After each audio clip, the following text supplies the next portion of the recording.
Imagine a conscious contact with God so strong that no matter what you are doing or not doing, that no matter what your kids are up to or not up to, and that whether you've got the person of your dreams or they're just not cooperating, that you are happy, content, and at peace.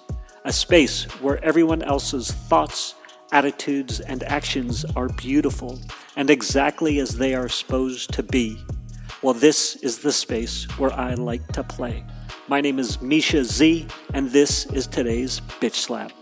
Join me as I shed light on the thoughts, actions, and attitudes that are causing you pain, and we train our minds to go to the capital S inner self, the joy that is waiting for us, the God within. So today's episode is about the biggest insecurity that prevents action. And it's really interesting because it's causing me a lot of psychic discomfort. And yeah, man, for a couple days I've been stewing on this one. And I've been having to, pray about it a lot, go to God about it a lot to address what are my fears, what's my biggest fear on my insecurity that's preventing action on doing this dang podcast, and more specifically, this episode. And for me, it's definitely, I don't want to look bad. I don't want to come off a certain way. Really, it's about how I'm going to look, right? Which is extremely ironic because I haven't published my podcast yet. Like, I haven't put it out into the real world yet, and I've got no followers or no one subscribed. So all those fears, they're imaginary.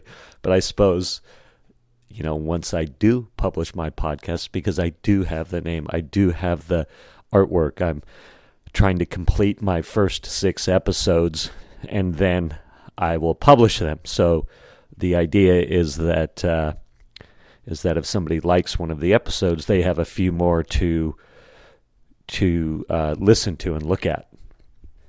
And so again, the question that's been posed for this podcast, or the idea that the people that I'm paying attention to, they're like, hey, make sure that your episode number 3 looks at this or addresses this question. And it's really, the question is, what's your biggest insecurity that prevents action? And it's about that prevents action in regards to my main topic theme of the podcast in general. And mine is, hey, the more we can go to God, the better. The more that we can align our self-will, our egos with God's will, the better off we are. Ultimately, to be working from no self-will and just be in God's will, well, that's the dream.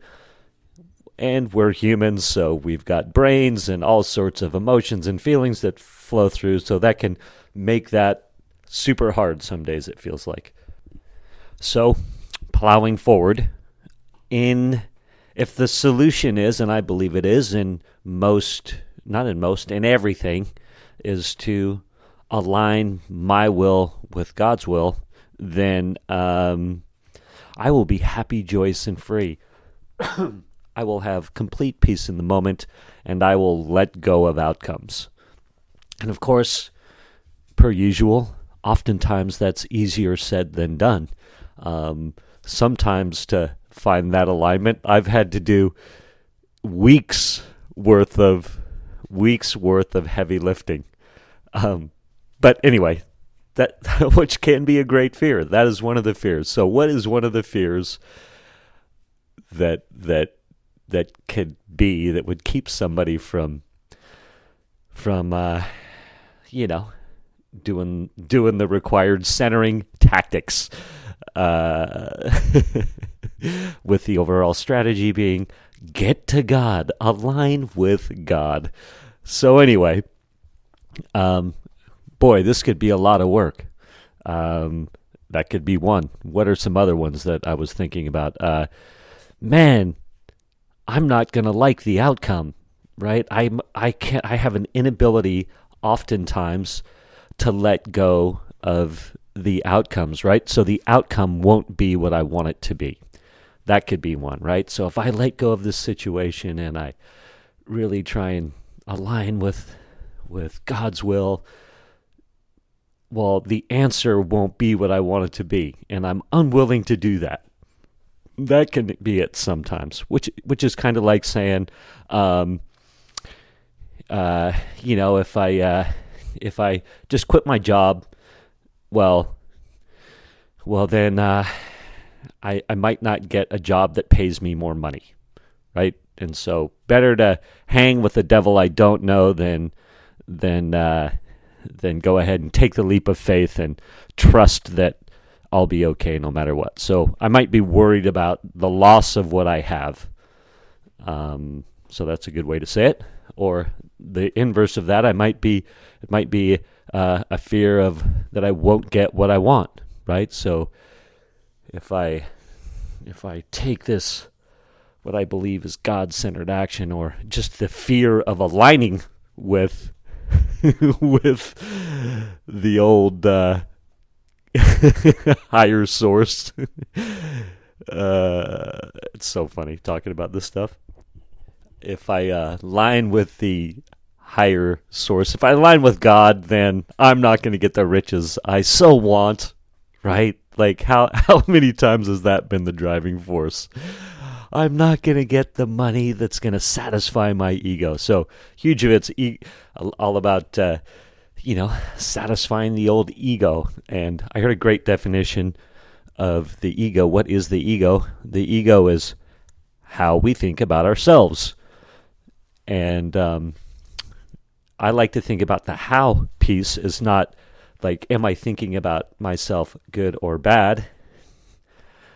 But the fact that I think about myself, and how more like a literal functionally, how do we think about ourselves? How does that even work? Right? Like that's the ego. Anyway, not the point. Well, I digress. So, I think one of the main fears that drives me is how people are going to perceive me. That's my main fear. Like, how are people going to perceive me? And so, even talking about this, when I talk about the fact that, yeah, man, I lean into God a lot these days because I've got this inspiration to join Russell Brunson's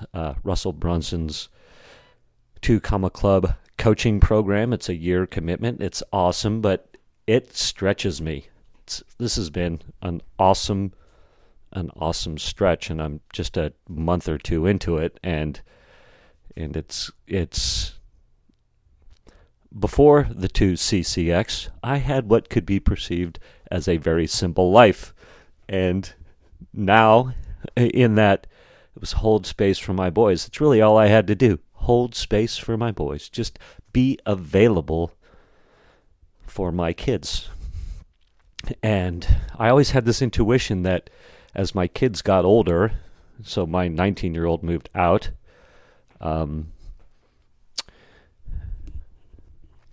and God bless him, he moved out on good terms. How amazing is that? I had this idea for a long time that it would have to be a blow-up or something, but no, it was beautiful. And we're good friends. And he's an awesome son, and I'm a good dad. And you know why he's an awesome son? You know why my 19-year-old is an awesome son? Is because I see God's beauty in him. Like, it literally doesn't matter what he's doing, or it just doesn't matter. He's just so beautiful to me. I see him. He is like, to me, a mirror of God's beautiful creation. No matter what he's doing, perceived good or perceived bad, perceived success, perceived no success, up to something, not up to something, it doesn't matter. He is just God's shining light to me, which I love. And I thought, I'm never going to find that space. But somehow, doing the heavy lifting, which I can tell you all about on another day, because, yeah, it's real. So anyhow, even more dramatically, he was for a bit a source of frustration for me. I was not seeing him as God's shining light. He was amplifying the fact that I had complete lack of control. So anyway, I'm going to talk about my kids, in relation to, I think, what is actually the greatest fear. Because there's all sorts of fears. There's financial fears, there's this fear, there's that fear. And again, I journal my fears, which I think is a great tactic for people. Because, well, it just can be a great habit to shed light on what fears are driving me on any particular day. And the more I'm able to sort of bring my awareness to that, the more that I can see the fallacy of being driven by that, and I can let it go, and my relationships with God and everybody about me are usually dramatically better. So, in relation to my boys and my fears, so I demanded respect from my boys for a long time, and I could usually blame that on my father. Well, I learned that habit from my father. Well, perhaps I did. Or I learned it from society. Yeah, well, perhaps I did. But the fact of the matter is when it comes down to it, and I hate to admit it, and I can tell you the story of how I got there, and I will tell you the story of how I got there, was that my fear of how others perceived me as a father. So my fear of how other people perceive me is a main driver for me. So I'm very concerned about how you see me. In this particular case, it was how you saw me. Did you see me as a good father or not? And so I had a ton wrapped up in, if my kids were successful, then I would be perceived as a good father. And so, or if my kids got scholarships, or if my kids were good at something, if my kids were good at soccer, if my kids were good at X, I would be perceived as a good father. Or if my kids respected me, you would see me as a good father. I would have self-worth. And so, ironically, the more that I fought for respect from my older son, the less respect he had for me. And I'm going to boil it down to this for you. The more that I can understand that I don't know what path someone needs to go on to get to where they need to be, the better off I am.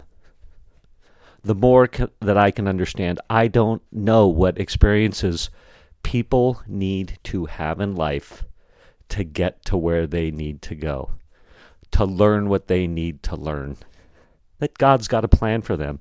And this absolutely applies to my kids. So what's my greatest fear? Of giving my kids to God? It's that I will then have to let go of outcomes, and perhaps my kids are not going to act the way I think they need to act, so Mischa looks good. And that's hard for me to admit. I do not want to admit that to anybody. That, ironically, my wanting what's best for my kids, oftentimes, is really me wanting to look good as a father. How funny is that? And that is a true statement. I'm going to throw another little curveball in this, in that my control issues, my need for control, and I'll talk about this another day, but my need for control absolutely stems from the fact that I am going to die one day, and I actually totally think of death differently than I did before. So I'm just going to say die because I don't believe there's death anymore, but whatever. So my fear of death, that lack of control, that complete lack of control and understanding about the fact that we die, my control issues manifest all over the place in other areas. So I'm trying to control my kids, right? I'm trying to control my finances. Excuse me. I'm trying to control people at meetings. I'm trying to control people at work. I'm trying to control people, places, and things.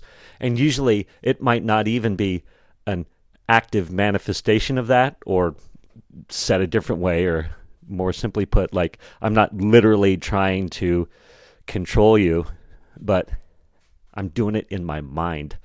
It's a big mind fuck. Sorry about the language.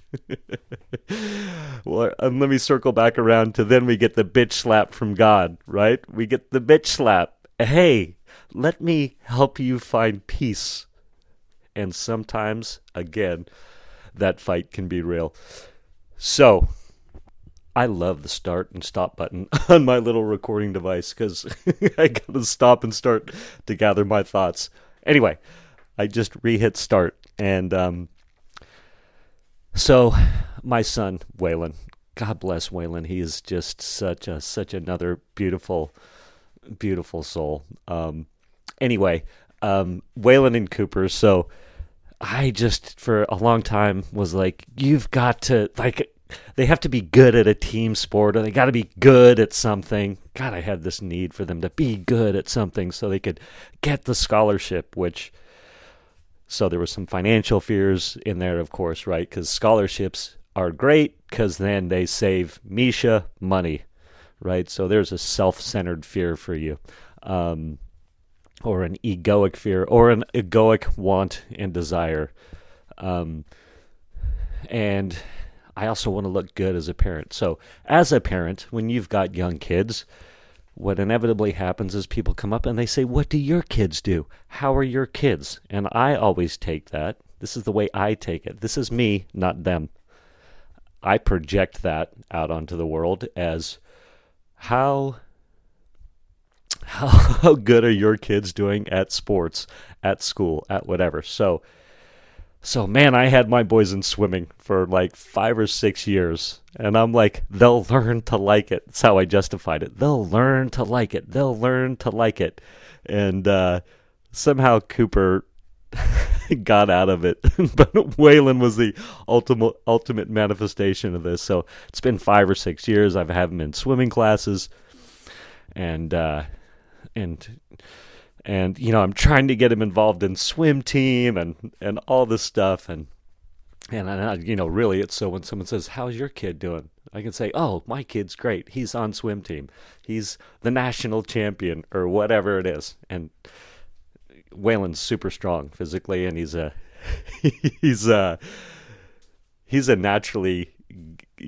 lots of natural ability, which is awesome. And he uses it how God wants him to use it, not how Mischa wants him to use it. But anyhow, I keep digressing, and I apologize. And what's supposed to be a 10 to 20 minute podcast is definitely coming up to 20 minutes. So young Waylon is swimming away, lots of lessons. He's tried swim team, but doesn't like it at all, to my chagrin. And so anyway, I'm like, all right, I want my kids to be healthy too, right? You just as a parent, you're like, I want my kids to be healthy. Well, I want them to be healthy in a certain way that makes me look good, right? That shines a light on Mischa's great. versus like, hey, maybe he likes playing outside, or who knows, whatever it is, or what's my need to have him be healthy, in a certain way. Anyway, I digress again. So I'm like, all right, Waylon. So Waylon's like, Dad, I'm tired of swimming. I don't like it. And clearly, I'm not going to learn to like it, right? That's what the outcome of this conversation is. And so, this has been after lots of, he's got eczema, and the chlorine will, affect the eczema. And so, like, how many, subscriptions of this chlora have we had to get to, soothe this skin to, and what else? It's just, the the struggle was real. Anyway, I'm trying to give you details. I'm trying to be a good storyteller and give you details. The detail is this. Waylon and I are sitting there, and Waylon's like, yo, I'm tired of swimming. I don't want to do it anymore. And finally, at this point, I'm at least willing to be like, okay, I've addressed enough of my fears that I don't care anymore about scholarships, about him being a swim champion, or it's probably because Michael Phelps was doing great or something, or whatever illusions I had that were going to satisfy my egoic wants and desires, again said simply to make me look good. But I'm still latched on to, you gotta be healthy. I just want you to do a half hours of exercise. And so he goes, all right, Dad, how about if I walk home from school? And I'm like, what? He's like, yeah, I'll walk home from school. There's your 30 minutes of exercise, because it was about a 30-minute walk home from school. And I'm like, well, A, that's genius, but I'm like, okay. Internally, I'm thinking, well, that sucks. That does not gonna satisfy Mischa's need to be a stellar father, but and what are the parents gonna say? So anyway, I'm like, you know what, Waylon, that is actually very inspired. I love it. I'm in full support. You could walk home from school. Let's stop the swim madness. And so, I swear to God, the very next day, someone says, Hey, Mischa. I ran into someone. Hey, Mischa, what's going on? Well, how are your kids? What are they doing? And I'm like, well, Waylon walks home from school.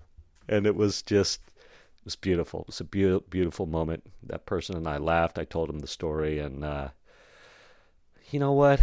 God bless. This is what I can tell you, that Waylon has thrived. Thank God for the start and stop button. So, back on task. There's my story. My fears were unfounded. People still thought I was a great dad. They actually, ironically, thought I was an even better dad because I was supportive of Waylon in that way. And so there you have it. The universe was clearly giving me an alternative path. God was giving me an alternative path. This is how you can support your son. This is how I want you to support your son. And actually, this is how Waylon wants to be supported, which went against my own self-centered wants and desires, my ego or my need or want to look good to the outside world in the way that I thought would make me look good. So, God bless. Survive this podcast. Hopefully, we got a tactic in there, some strategy in there. Hopefully, we've got some social proof in there. These are all the things that I'm being taught should be in your podcast. I've taken the leap. We're at 23 minutes and 55 seconds, coming up on 24 minutes. So I'm going to stop. Peace out. Love for everybody. Thank you for spending time with me today. As someone who is committed to growth and service to this world, I so appreciate your willingness to come with me, go within, and serve our world through change. If you found value in this podcast and you know someone who can use this message, share this episode with them. Share it so our mission can be achieved one episode at a time. And of course, subscribe so you can hear more. And lastly, for more resources on what has helped me on my journey and can help you on yours, go to belove.media/resources. That's BELOVE.media/resources. Thank you again for listening.